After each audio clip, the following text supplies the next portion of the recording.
80 ming asıdajmı? Bana talaşmaydiganlar yerindeyim ben. Talaşıgan vallahi haber kılmam. 55 ming koy. Mağustan nimiz kılatkanım amaşınız koyduk. Birazcan nimiz kılatla. Tati, ülke kumadır bakınız not açıka. Pek. Muşultuk bana maşını köylü mü yaşlılarına? Linka lingliyor diyen şu bana. Yaşlıları kalele. Mayalırım bekçilere kaysa bak fotoğrafıcıyı da. Ma açıksa kaysa bak çakmak mı gidip tümkaya. Açıksa görüyorum. Kendin tas görütle. Şimdi tas çözütlü ama şimdi. Ama kendilerim kaylayamaz. Tokçadığı yerlerini tahtı bana şundan ver. Bütün çoğunluk orunduklarından çırarak kaylaysa. Görüyor musun? Hadi bak kendi görüyor musun? Linka lingliyor. Çıkıları gereksin ama çadiyen şu hundon. Hem de keldik bağısıға. 2021'den ke linka 06 linka lingliyor. Bugünkü bağısı vallahi 70 ming asıda acaba. Fışkı energiyle hesapta. Tol, may, tokmayarlar fışkı enerji çadiyen şu hundon. Ögüm tokçaklı olduğunu. 2021'den ke bağısı 70 ming asıda. Hazır kımı şu ye hizmet çıkan kız vallahi oğallap kapkasalar maydı zeydigan.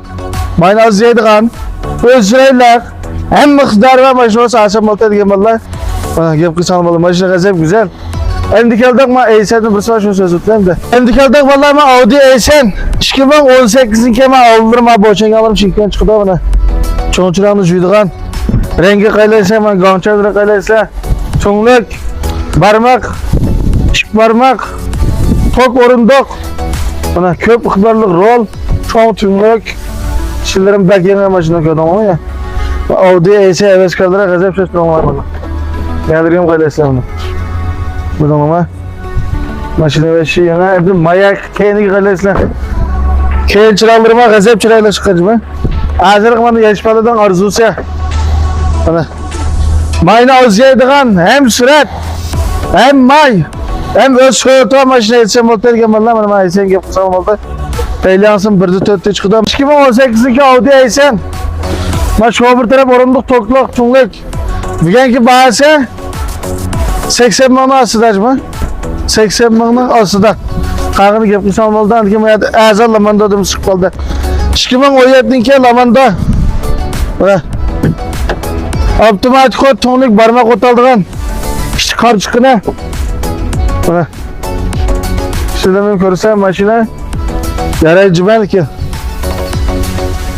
Makineyi koyamayayım buna. Yenilerini görürse. 2017'den lamanda arbalinse peyliyansı 1'de 4 hem de bağısı geldik. 2017'den ke lamanda arbalin otomatik tonluk barmak otaldıgan. Bugünkü bağısı bana talaşmaydiganlar yerindeyim ben. Talaşıgan vallahi haber kılmam. 55 ming koy. Kaç yapı biliyorum ama. Maşını gazep yana. Unda avaz maç lazım vallahi kaç yapı ama.